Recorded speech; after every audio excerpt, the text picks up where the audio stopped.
I'm glad you're all here today. Sorry, I probably look a little scary to you today. I have no makeup on, or my hair is getting gray, but I'm so glad to be with all of you today. I hope you're all doing well. We're going to go ahead and get started this morning with our mystery box. And inside the mystery box today, the first clue is, I am quick. I can be quick sometimes. Not all the time. Sometimes I can be quick. Does anybody have a guess? Bunny. That's a very good guess, but it's not a bunny. How about I go to the second clue? Sometimes I can be different colors. Sometimes I can be different colors. A snake. A snake would be, they do come in different colors, but it's not a snake. How about let's go on to the third clue. The third clue is, you can build with me. You can build with me. I come in different colors. And sometimes, not always, I can be quick. What am I? What do you think might be inside of this box?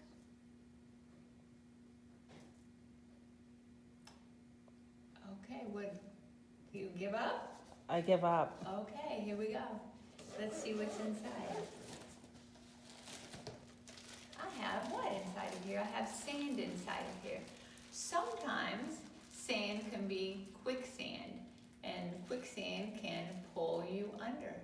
Sometimes sand can be different colors.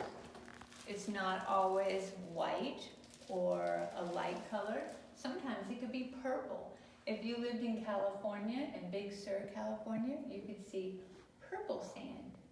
Or there might be orange sand in Gazo, Malta, or red sand in Canada. They have pink sand in French Polynesia, and they have black sand in Big Iceland. They even have gray sand. There are several, maybe 9 different colors of sand. And some that I looked up, even on the beaches, can show, the purple one can show many different colors of sand. Well, today we're going to talk a little bit about the rainforest. And the rainforest has sand in it. But at the bottom of the rainforest, we're going to talk about, there are 4 layers in the rainforest. And I have made a little rainforest here. And at the very bottom is the forest floor.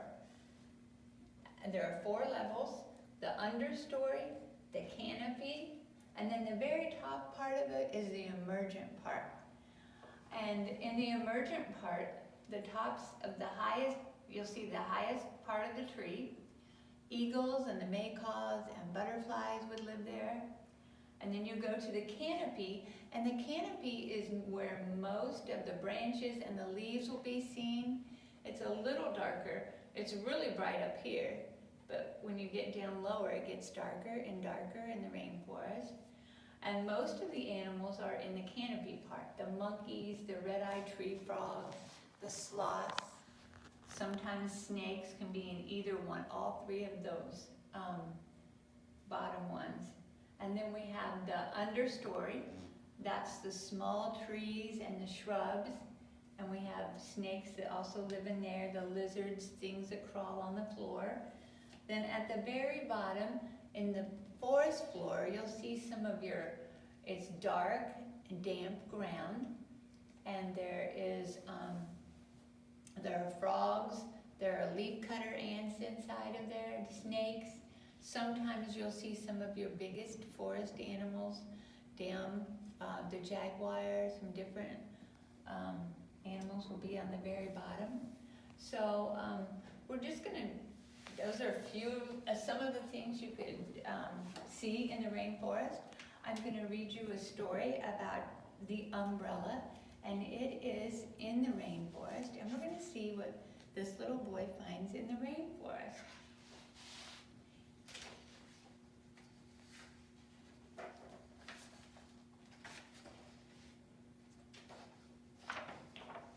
My pages are falling off the book.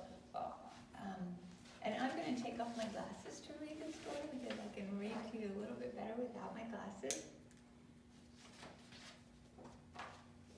Hey, little Carlos, where are you going with that umbrella?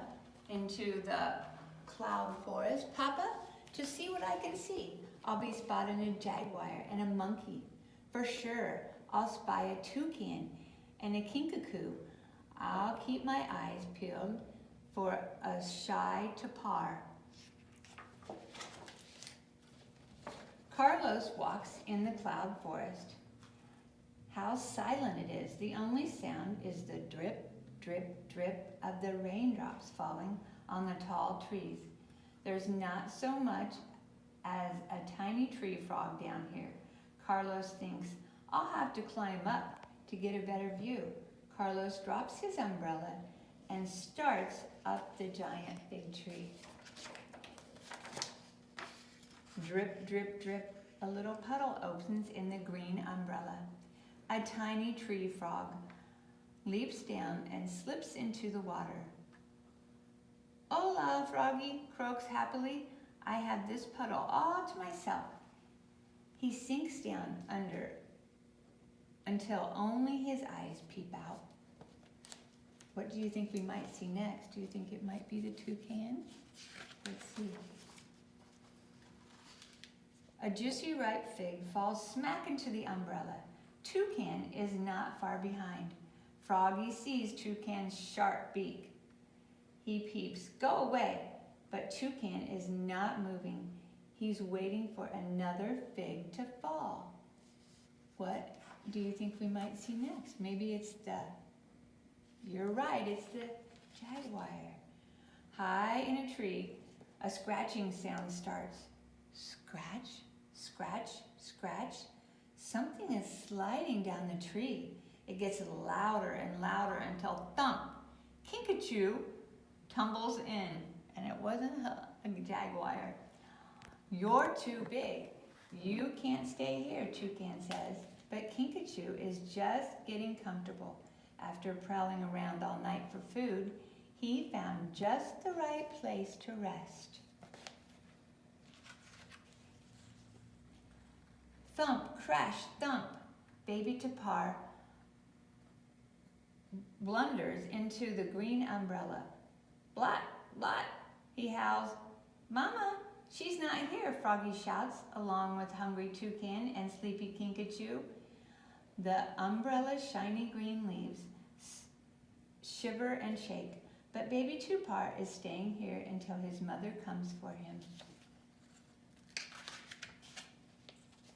Swish, swish, a most beautiful bird sails down onto the umbrella handle. Quetzal looks down at Froggy, Toucan, Kinkajou, and baby Tapir rocking back and forth. Far away they call up, but proud Quetzal is too busy arranging his tail plumes to listen to them. Suddenly, Frisky Monkey jumps down. He grabs the umbrella, he flings it into the river and jumps aboard. What's happening? Froggy asks as the water starts to pour into the umbrella. We're gonna sink for sure. Toucan, Kinkajou, baby Tapir, and Quetzal wail together. The monkey never thinks before he acts. Who's sitting on me? Froggy cries. Stop poking your beak into me, Kinkajou shouts at Toucan. Blah, bows baby Tapir. You're getting my feathers all wet. Jaguar is cleaning his silky black spots when he hears all the squabbling, and he looks up and he sees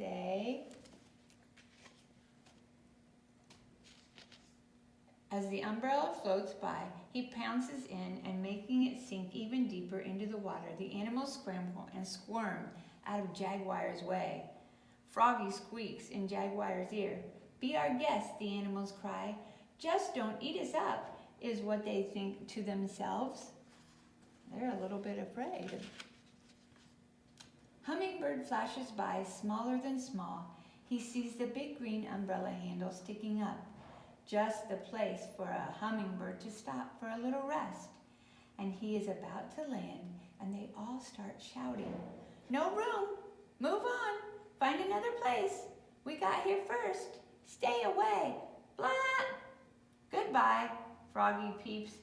But Hummingbird lands anyway.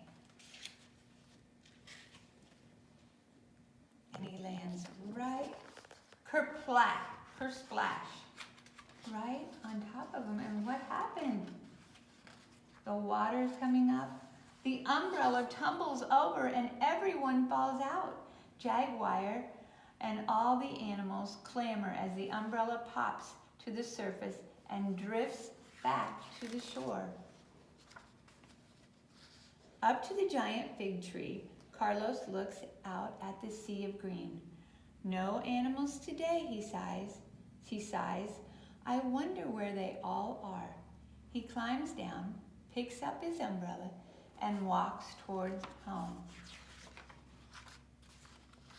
The sun shines through the green leaves of the umbrella, and Carlos sees the silhouette of the tiny tree frog. Hey, little frog, try hitchhiking with me tomorrow, and I'll show you a real adventure. I'm going back to the cloud forest to find another toucan and a kinkajou, and maybe even a monkey or a shy tapir. I bet I'll see a jaguar too, and I'm going to find other animals for sure. Carlos props the umbrella outside his door. Drip, drip, drip. Water falls from the roof.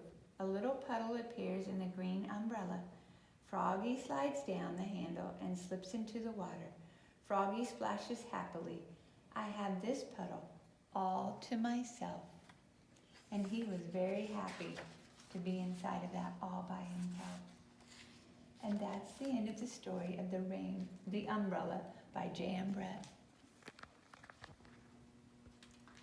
I have a couple activities that you could do at home. One of them is you can, if you're outside, you maybe can do a little math outside by collecting some twigs. I've collected them in bundles of 10. So if you collect 10 bundles, how many will you have? You'll have 100 sticks. So I used a rubber band and I counted 10 out, and then you could count your 10, your 20, 30, practice counting by 10s. That would be awesome. That's something you could do outside for your math. And then also in the rainforest, they make cocoa. Cocoa comes from the rainforest. We get it's in our chocolate. And so you could also use this. I've used sand in my little tray here. So you could write your numbers. So we could write number 1, and then you could practice and shake it just gently a little bit if you have a little tray like this at home, and practice your numbers. You could also use cocoa, baking, or salt. There's so many things that you can use. Rice. There are different things, but I chose sand because it went with the rainforest a little bit more. Then you can also use your rocks. You could find some rocks outside. Go looking for some small rocks. Or if you have some at home, that would be awesome. I thought you could use crayons if you were inside, but if you're outside, you could use the chalk. And what you need to do is you're going to draw a circle. And then we're going to add a plus sign and another circle and then an equal sign.